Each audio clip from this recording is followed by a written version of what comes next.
The dust of the Rawhide Springs auction yard clung to the air, a gritty veil over the raw misery on display. Men, sun-scorched and hard-eyed, milled about, their voices a low hum of appraisal and crude speculation, punctuated by the auctioneer's booming pronouncements. Elias Thorne stood apart, near the splintered rails of a holding pen, his weathered face unreadable, his gaze fixed on the crude wooden platform. He'd come for livestock, a necessity for the failing stretch of land he called a ranch, a place that had already swallowed his youth and his hope. He hadn't come for this. On the block stood a woman, or what was left of one. Her dress, a faded calico, was torn at the shoulder and stained with something dark near the hem. Her hair, the color of sun-bleached wheat, hung in lank strands around a face pale beneath a latticework of fading bruises. One eye was swollen, the skin around it a sickly purple and yellow. She did not look at the crowd, her gaze fixed on some distant point beyond the jeering faces, beyond the oppressive heat shimmering off the parched earth. Her hands were clasped tightly before her, and Elias noted the slight, almost imperceptible swell of her belly beneath the thin fabric. Pregnant. The auctioneer, a fleshy man named Grice with a voice like gravel and greed, gestured towards her with a flourish. "Gentlemen, what we have here is a stray, found wanting. Indentured, but her contract holder has departed. Docile, they say, once shown her place. And a bonus, for the patient man, she's carrying. 2 for the price of 1, you might say." A few coarse laughs rippled through the crowd. Elias felt a cold knot tighten in his gut. He'd seen hardship, seen cruelty, but this public bartering of a life already burdened, stirred something dark and protective in him. He thought of the empty rooms in his cabin, the silence that had become his only companion since Martha. He pushed the thought away, a familiar ache. The bidding started low, insults disguised as offers. She flinched with each call, a tiny, almost invisible tremor. Elias watched the way she held herself, a fragile dignity in the face of utter degradation. He saw not a commodity, but a flicker of a trapped bird. He saw the vast, indifferent cruelty of the world he knew too well, and in that moment, a decision, swift and unbidden, took root in the barren soil of his heart. When the bidding faltered, a paltry sum that spoke more of contempt than value, Elias spoke, his voice quiet but carrying in a sudden lull. $50. A murmur went through the crowd. Heads turned. Grice's eyes, small and avaricious, widened slightly. $50 was more than she was worth by their grim calculus, more than the price of a good horse. Someone else, emboldened or simply cruel, called out, $55, for the pair. Elias didn't hesitate. 75. Silence. Grice looked from Elias to the last bidder, a leering man with tobacco stains on his chin. The man shook his head, spitting. "Too rich for my blood. She ain't worth that trouble." Grice slammed his gavel. "Sold. To Mr. Thorne, for $75. Elias moved forward, the dust swirling around his worn boots. He handed the bills to Grice, his expression grim. He didn't look at the woman until the transaction was complete. Then, he turned to her. She finally met his eyes, a brief, terrified glance, then her gaze dropped to the dusty platform beneath her feet. He said nothing, merely gestured with his head towards his waiting wagon. The short walk from the platform to the wagon was an eternity of shame, hers and, in a way he didn't understand, his own. He helped her up onto the hard wooden seat, his touch impersonal but not unkind. She huddled into herself, a small, broken thing. As the wagon rumbled out of Rawhide Springs, leaving the jeers and the dust behind, the silence between them was as vast and unforgiving as the land stretching out before them, a land that promised little comfort but perhaps, just perhaps, a different kind of auction. The journey to Elias Thorne's ranch was a silent one, measured by the creak of wagon wheels and the rhythmic plod of the single, weary horse he called Jed. The sun beat down, relentless, baking the cracked earth until heat waves shimmered above the sparse sagebrush. Clara, for he had heard Grice call her that once, a name that sounded as foreign and out of place in this desolate landscape as she herself did, remained hunched on the wagon seat, her gaze fixed on her hands clasped tightly in her lap. She did not speak, did not weep, did not look at him. Elias, too, kept his counsel. Words were a currency he spent sparingly, and now, with this fragile, damaged cargo beside him, he found he had none to offer that wouldn't sound hollow or, worse, threatening. He thought of the $50, a sum he could ill afford, a sum that meant fewer supplies, leaner months ahead. But then he would glance at her, at the shadow of the bruise beneath her eye, the way her thin shoulders trembled with an unseen chill despite the oppressive heat, and the cost seemed insignificant against the starkness of her plight. His ranch, when it finally came into view as the sun began to bleed orange and purple into the western sky, offered little to inspire hope. It was a collection of weathered, grey buildings huddled against the vast emptiness, a small, crudely built cabin, a leaning barn, and a few dilapidated corrals. The land around it was unforgiving, rocky and dry, marked by the skeletal remains of trees that had long ago surrendered to drought. This was his legacy, the sum of his life's labor, a testament to endurance rather than prosperity. He pulled the wagon to a halt before the cabin, the silence broken only by Jed's tired snort and the distant, mournful cry of a hawk. He climbed down, his joints stiff, and then turned to help her. She flinched as he reached for her, a small, animalistic movement of fear, but allowed him to assist her to the ground. Her legs seemed unsteady. Inside, the cabin was sparse, clean but stark. A rough-hewn table and 2 chairs, a stone hearth, a narrow cot in one corner, and a slightly larger bed in another, separated by a faded, hanging quilt that offered a semblance of privacy. This was where he had brought her. This was to be her new cage, or her sanctuary. He didn't know which, yet. He gestured towards the cot.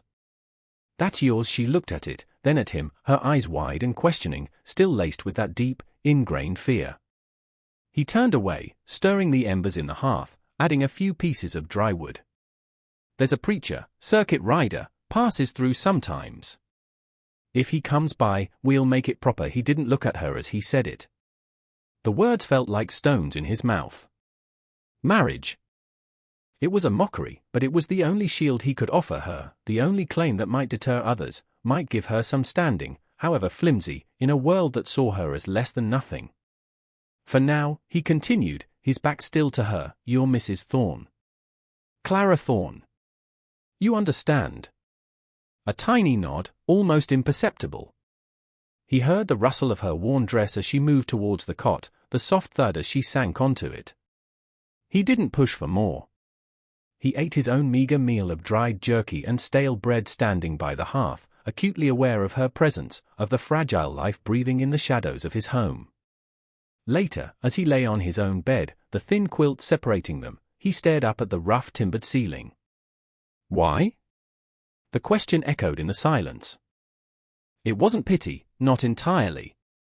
It was something akin to a debt, an old, unsettled score with the harshness of life. He remembered another woman, another life, another hope extinguished too soon by this same unforgiving land. Perhaps this was a penance, or a desperate, foolish attempt to cultivate something, anything, from the barren ground of his own existence. He didn't know. He only knew she was here, and he had bought her, and now, she was his responsibility. The wind moaned around the corners of the cabin, a lonely sound that mirrored the desolation within him, and now, perhaps, within her too. The days that followed settled into a rhythm of shared silence and unvoiced apprehension. Elias rose before dawn, the chill air a stark reminder of the coming winter, and went about the relentless chores of the ranch. He mended fences that seemed to crumble as fast as he could fix them, tended to the few scrawny cattle that were his livelihood, and chopped wood, the rhythmic thud of the axe a steady counterpoint to the vast quiet. Clara remained mostly within the cabin. In the first few days, she barely moved from the cot, a small, still figure huddled under the thin blanket he had given her. He would leave food, a piece of bread, a bowl of thin stew, on the table, and when he returned hours later, it would be gone, the bowl wiped clean. He never saw her eat. Slowly, tentatively, she began to venture from her corner. He would catch glimpses of her through the small, grimy window of the cabin as he worked, a fleeting shadow sweeping the dirt floor with a makeshift broom of twigs, or her hands, raw and chapped, scrubbing his few tin plates in a bucket of precious water. She moved like a ghost, silent and unobtrusive, always careful to retreat before he entered.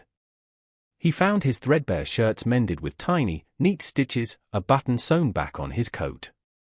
Small, unspoken offerings. He, in turn, left a slightly larger portion of stew, a piece of dried apple he'd been saving. He found a tattered shawl in an old trunk, one that had belonged to Martha, and left it folded on her cot.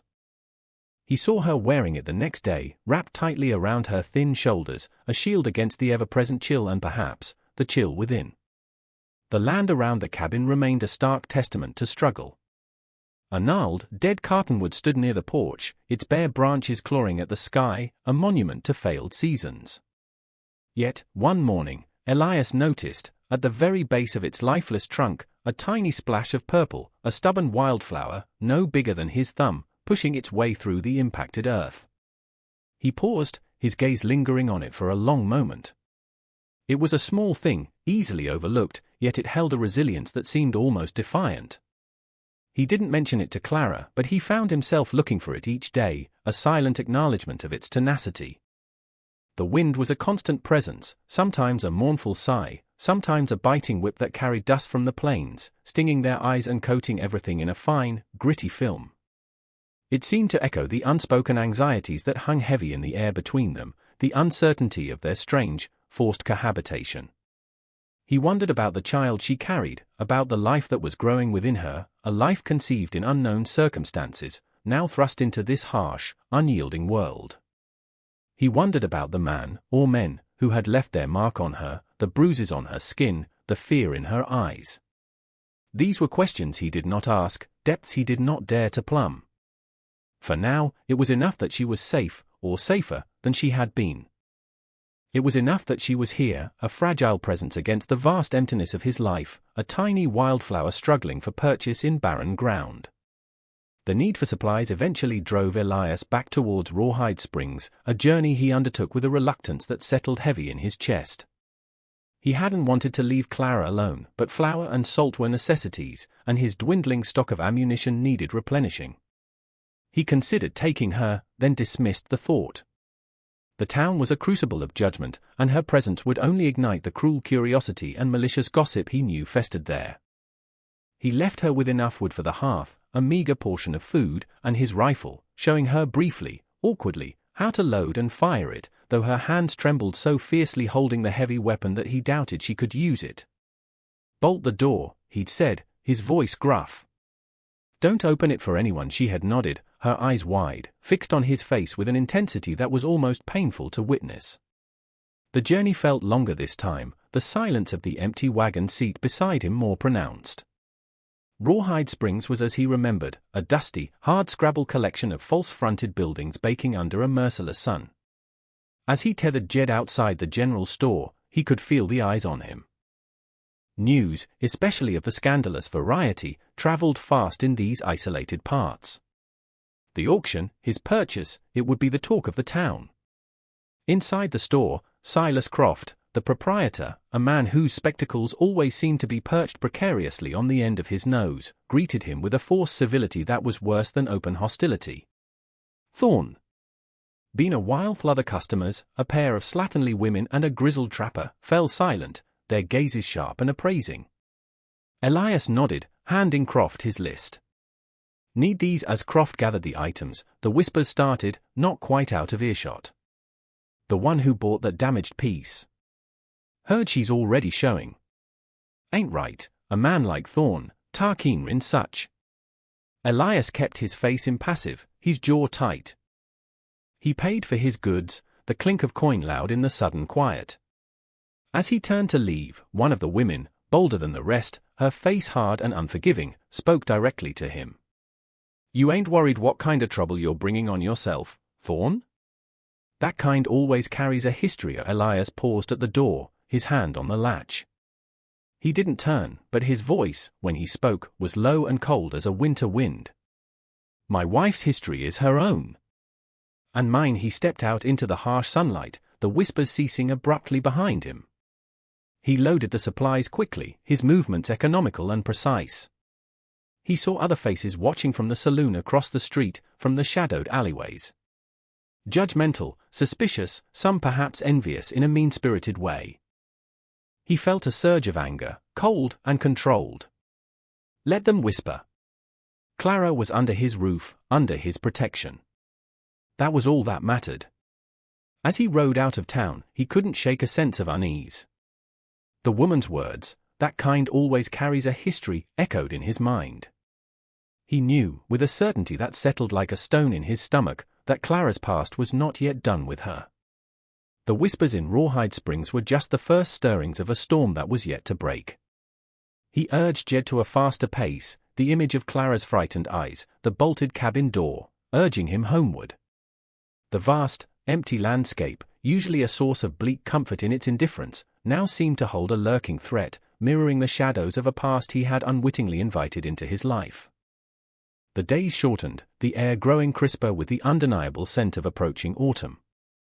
Clara's pregnancy was more apparent now, the gentle swell of her belly a constant, silent reminder of the life unfolding within the fragile sanctuary of the cabin. Elias found himself watching her more often, not with the detached observation of before, but with a nascent, awkward concern. He noticed the way she sometimes pressed a hand to her lower back, the slight hesitation in her movements as she rose from a chair. He started leaving the heavier water bucket just inside the door, chopping extra kindling so she wouldn't have to stoop for long. He said nothing of these small adjustments, and she offered no acknowledgement, yet a subtle shift occurred in the currents of their silent coexistence. One afternoon, as a chill wind rattled the ill-fitting window panes, Elias was outside, splitting logs, the rhythmic thud of his axe a familiar sound. He heard a small cry from the cabin, not of pain, but of distress, followed by a soft thud. He dropped the axe, his heart lurching, and strode quickly to the door. He found Clara on the floor, her face pale, her eyes wide with a mixture of fear and embarrassment. A small stool lay overturned beside her, she must have been reaching for something on a high shelf. He knelt beside her, his rough hand surprisingly gentle as he helped her sit up. "You all right?" His voice was gruffer than he intended. She nodded, clutching her stomach, her breath coming in shallow gasps. "Just a little dizzy." I think I'm fine." Her voice was barely a whisper, hoarse from disuse, but it was more than he had heard her speak in all the weeks she'd been there. He helped her to the chair by the table, his arm supporting her back. He fetched her a cup of water, his movements clumsy. She drank it slowly, her eyes still downcast. "Should be more careful," he mumbled, feeling an unfamiliar sense of helplessness. The silence that followed was different, less stark, filled with the residue of shared alarm. Later, as the meager evening meal of rabbit stew simmered over the hearth, filling the small cabin with a savory aroma, Clara spoke again, her voice hesitant, but clear. The child. It moves often now." Elias looked up from sharpening his knife, surprised by her directness. He merely nodded, unsure what to say. "That's good, I reckon." She traced the rim of her tin cup with a slender finger. "Thank you," she said softly, not looking at him. "Folk helping me." Earlier he grunted in acknowledgement, but a strange warmth spread through his chest. It was a small thing, those few words, yet they felt like a significant crack in the wall of silence and fear that had defined her presence. That evening, they ate their meal at the same table, not in complete silence, but in a quiet companionship that felt new, fragile. He found himself talking, more than he had in years, telling her about a stubborn coyote that had been eyeing his chickens, about the signs of an early winter in the way the geese were flying south. She listened, her gaze on the flickering firelight, occasionally offering a small nod or a quiet, almost inaudible hum of understanding. It wasn't conversation as he had once known it, lively and filled with laughter, but it was something. It was a beginning. As he lay on his cot that night, the wind whistling a mournful tune outside, Elias felt a subtle shift within him. The cabin felt less empty, the future less bleak. A shared meal, a few broken words, small things, yet they carried the weight of nascent hope, a fragile seedling pushing through the permafrost of his solitude. The fear for her, for the coming child, was still there, a cold knot in his stomach, but now it was mingled with something else, something akin to a fierce, protective tenderness. The fragile peace of their quiet coexistence was shattered by a visit from Jedediah Smith, an old trapper who lived a solitary life a few miles downriver and occasionally passed through with news from the scattered settlements. He arrived one crisp morning, his mule laden with furs, his weathered face grim. Elias met him by the barn, a sense of foreboding already coiling in his gut. Jedediah didn't waste words. Heard talk in Purgatory Creek, Elias. Man askings about a woman. Pregnant. Fits her description. He gestured vaguely towards the cabin where Clara was out of sight. Name of Silas Harker. Mean-looking sort, they said. Carries a Walker colt, and a temper to match. Elias felt the blood run cold. Harker. The name was unfamiliar, but the implication was clear. This was the shadow from Clara's past, the history the woman in the general store had warned of. What did he want? Elias asked, his voice low. Jedediah spat a stream of tobacco juice onto the dusty ground. Said she was his. Indentured. Run off. Said he'd find her, make an example. He paused, his gaze sharp. Folks said he was headed this way, asking about isolated ranches. Seemed to know this territory. Elias nodded slowly, his mind racing. Purgatory Creek was 2 days' ride, maybe less if Harker was determined. There wasn't much time. Obliged, Jedediah the trapper grunted. Just thought you should know. Man like that, he ain't looking for a polite conversation. He glanced towards the cabin again, a flicker of something unreadable in his eyes. She's safe in there. She will be, Elias said, his voice flat, final. After Jedediah departed, Elias stood for a long moment, the chill autumn air doing little to cool the sudden fire in his veins. He went into the cabin. Clara looked up from mending one of his shirts, her eyes questioning, sensing the shift in him. He didn't try to soften the blow. Man's looking for you. Name of Harker. He's coming. The color drained from her face, leaving it a stark, papery white. The needle slipped from her trembling fingers, clattering onto the wooden floor. Her breath hitched. Harker, she whispered, the name a venomous thing on her tongue. It was the first time he'd seen raw, undiluted terror in her eyes, a terror that spoke of intimate knowledge of this man's cruelty. He saw her hands clench, her knuckles white. He will. She couldn't finish the sentence, her voice choked. Elias moved to the corner where his Winchester rifle leaned. He checked the action, the cold, metallic click loud in the sudden silence. He won't lay a hand on you. His words were a vow, stark and absolute. He pulled out his Colt revolver, checked its load. He placed extra cartridges on the table. Outside, the sky had begun to darken, clouds the color of bruised plums gathering on the horizon. A storm was brewing, the wind picking up, whistling through the cracks in the cabin walls like a harbinger. He secured the shutters, barred the door. The small cabin suddenly felt like a besieged fortress. Clara watched him, her fear a palpable thing in the dimming light, but beneath it, Elias saw a flicker of something else, a desperate, fragile reliance. She was trapped, her past converging on this isolated patch of land, but she was no longer entirely alone. The approaching storm, both literal and figurative, promised a violent reckoning. Elias felt a grim certainty settle over him. He had bought her, sheltered her, and now, he would defend her. It was as simple, and as absolute, as that. The land outside might be barren, but within these four walls, he would make his stand. The wind howled like a banshee, tearing at the small cabin, driving sheets of icy rain against the boarded-up windows. Inside, the air was thick with tension, the only light coming from the flickering hearth and a single tallow candle that cast long, dancing shadows on the rough-hewn walls. Elias sat at the table, his Winchester resting across his knees, his gaze fixed on the barred door. Every gust of wind, every creak of the cabin settling, sounded like an approaching footstep. Clara huddled on the cot, wrapped in Martha's old shawl, her face pale in the dim light. She hadn't spoken since he'd told her about Harker, her silence a heavy, suffocating blanket. He could feel her fear, a living thing in the small space, but there was a stillness about her too, the resignation of someone who had faced the abyss before. Hours passed, each one an eternity. The storm outside raged, a symphony of nature's fury that mirrored the turmoil within.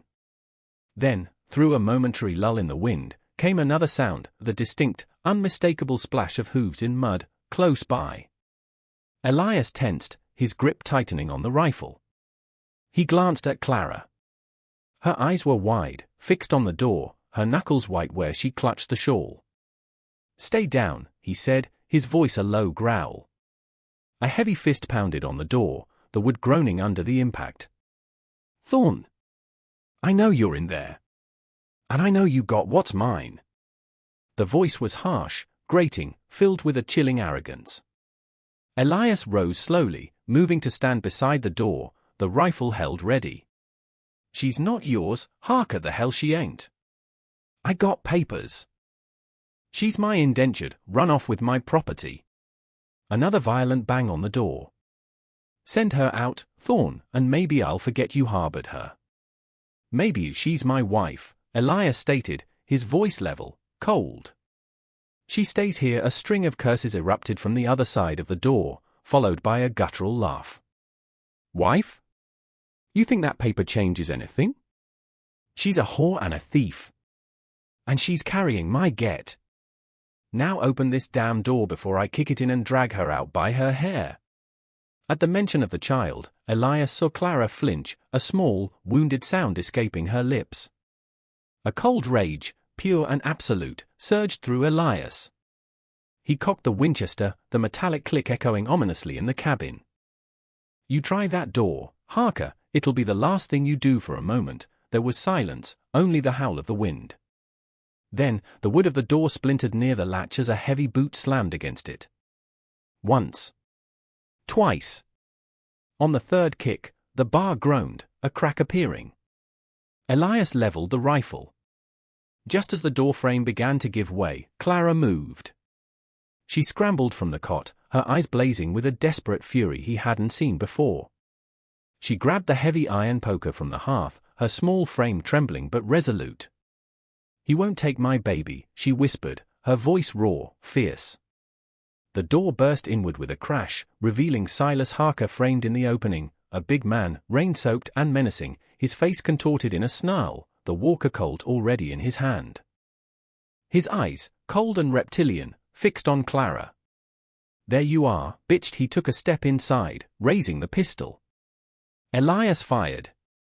The roar of the Winchester filled the small cabin, deafening, acrid smoke stinging their eyes. Harker staggered back, a look of shocked surprise on his face, his Colt clattering to the floor. He clutched his shoulder, a dark stain spreading rapidly across his wet shirt. Before Harker could recover, before Elias could fire again, Clara lunged. With a choked cry that was part rage, part terror, she swung the iron poker with all her might, connecting with Harker's head. He went down like a felled ox, hitting the muddy floor with a sickening thud, and lay still. The silence that descended was profound, broken only by their ragged breathing and the relentless drumming of the rain on the roof. The storm had broken, inside and out. The aftermath was a blur of grim necessity. The wind still shrieked outside, but within the small cabin, a different kind of storm had passed, leaving devastation in its wake. Harker lay sprawled on the dirt floor, a dark pool slowly seeping into the packed earth beneath him. The air was thick with the smell of gunpowder, damp wool, and blood. Elias checked Harker first. There was no pulse. The bullet from the Winchester had struck true, and Clara's desperate blow had finished what he'd started. He looked at Clara. She stood frozen, the iron poker still clutched in her white-knuckled hand, her eyes wide and staring at the fallen man. Her breath came in shallow, ragged gasps. He gently took the poker from her grasp. Her hand was ice-cold. "It's done," he said, his voice rough. "He won't hurt you again." She swayed, and he reached out, steadying her. She leaned against him for a moment, a dead weight, then pushed herself upright, a shudder running through her small frame. There was no time for shock, not yet. Harker couldn't stay here. With the dawn, if the storm abated, he would have to deal with the body, take it far from the ranch. For now, he dragged the heavy form out onto the small, covered porch, into the relative cold, covering it with a spare canvas tarp. The rain would wash away some of the evidence from the yard. Back inside, the cabin felt violated, the air tainted. Elias rebuilt the fire, the flickering light pushing back the oppressive shadows but not the memory of what had transpired. Clara sank onto the stool by the hearth, her gaze lost in the flames. She was trembling uncontrollably now, reaction setting in. He poured a little of his hoarded whiskey into a tin cup and pressed it into her hand. "Drink." She looked at it, then at him, her eyes filled with a dawning horror, but she drank, coughing as the raw spirit burned its way down. He said nothing, allowing the silence to absorb the enormity of the night. He cleaned his rifle, the methodical, familiar actions a small anchor in the chaos. He knew this would have repercussions. A man like Harker might have friends, or at least connections. News of his death, if it was discovered he'd been headed here, would eventually lead back to them. The town, Rawhide Springs, would buzz with speculation, with condemnation. They had defended themselves, but in the eyes of many, they would be outcasts, killers. When he finally spoke, his voice was low. "We'll say he tried to force his way in. Attacked us." "It's the truth, near enough." Clara nodded, her eyes still haunted. He said the child." She whispered, her voice breaking. He called it his. Elias looked at her, at the fear and shame warring in her expression. "It doesn't matter what he called it," he said, his tone firm. "It's your child. Ours, now, if you'll have it so." Her head snapped up, her eyes searching his. He saw a flicker of disbelief, then a fragile, tentative hope. The hours before dawn were long and filled with an exhausted, wary quiet. The storm outside gradually subsided, the wind easing its mournful cry, the rain softening to a drizzle. As the first grey light of morning seeped through the cracks in the shutters, Elias rose. There was work to be done. He looked at Clara. She was asleep, slumped in the chair, her face pale but peaceful for the first time he could remember. Her hand rested protectively on her swollen belly. He gently lifted her and carried her to her cot, covering her with the blanket. Her emerging strength, the desperate lunge with the poker, had surprised him. She was more than just a victim, there was a core of iron resilience within her. He had seen it tonight. The reckoning with the outside world would come, but for now, in the scarred sanctuary of their small cabin, they had survived. He had protected her, and in a way he hadn't expected, she had protected herself, protected the future she carried within her. The birth came with the first snows of winter, a premature arrival hastened, Elias suspected, by the trauma of Harker's attack and the gnawing anxiety that had followed. The storm that had brought Harker had passed, but the threat of discovery, of retribution, hung in the crisp, cold air. Elias had buried Harker deep in a ravine miles from the ranch, covering the crude grave with rocks and brush, hoping the coyotes and the harsh elements would erase any trace. He told no one, not even Jedediah Smith when he next passed through, offering only curt, evasive answers to the trapper's probing questions about whether Harker had shown up. Clara had grown quieter in the weeks that followed, more withdrawn, but there was a new watchfulness in her eyes, a subtle hardening of her delicate features. The fear was still there, a shadow lurking, but it was now accompanied by a grim determination. The baby, their shared secret, their fragile hope, became her sole focus. When her labor began, it was sudden and fierce. A blizzard was raging outside, cutting them off completely from any possibility of help, even if there had been any to summon. Elias was alone with her, terrified and utterly unprepared. He had seen calves born, foals, but this was different, terrifyingly so. Martha, he pushed the memory away. He did what he could, boiling water, tearing strips from his cleanest shirts, his hands, usually so capable with tools and reins, feeling clumsy and useless. Clara's pain was a raw, animalistic thing that filled the small cabin, and her courage humbled him. She fought, her small body racked with contractions, her face pale and beaded with sweat, but she did not cry out unnecessarily. Her eyes, when they met his, were filled with a mixture of agony and a fierce, primal will. Hours later, in the dim, flickering light of the lamp, as the blizzard howled its mournful song outside, a small, wailing cry cut through the tension. A girl. Tiny, red-faced, but blessedly, miraculously alive. Elias, his hands trembling, cut the cord with his hunting knife, his heart pounding in his chest with a force that surprised him. He cleaned the infant as best he could and wrapped her in a piece of soft, worn flannel he'd saved, laying her gently in Clara's waiting arms. The look on Clara's face as she gazed at her daughter for the first time was something Elias would never forget. The weariness, the pain, the fear, all of it seemed to melt away, replaced by a look of such profound, radiant love that it stunned him. It was a fierce, protective love, the love of a mother who had fought for this child's very existence against a cruel and unforgiving world. "She's beautiful," Clara whispered, her voice weak but filled with awe, tears streaming down her face. Elias could only nod, a lump in his throat making speech impossible. He looked at the tiny, perfect creature, at the woman who had endured so much to bring her into the world, and felt a wave of emotion so powerful it nearly buckled his knees. This child, born of violence and uncertainty, in this desolate place, was a miracle. In the days that followed, as Clara slowly regained her strength, a new dynamic settled in the cabin. The baby, whom Clara named Hope, a name so poignant it ached, became the center of their small universe.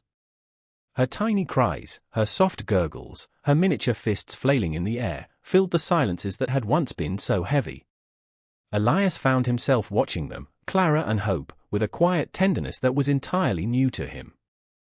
He would bring Clara broth, keep the fire stoked high, his movements gentle, solicitous. He even found himself humming old, half-forgotten lullabies when he thought Clara wasn't listening, the melodies a rusty echo from a distant past. The world outside, with its judgments and its dangers, seemed to recede, held at bay by the fierce, insular world created within the four walls of the cabin, a world centered on a mother and her child, and the stoic, watchful man who had, against all odds, become their protector.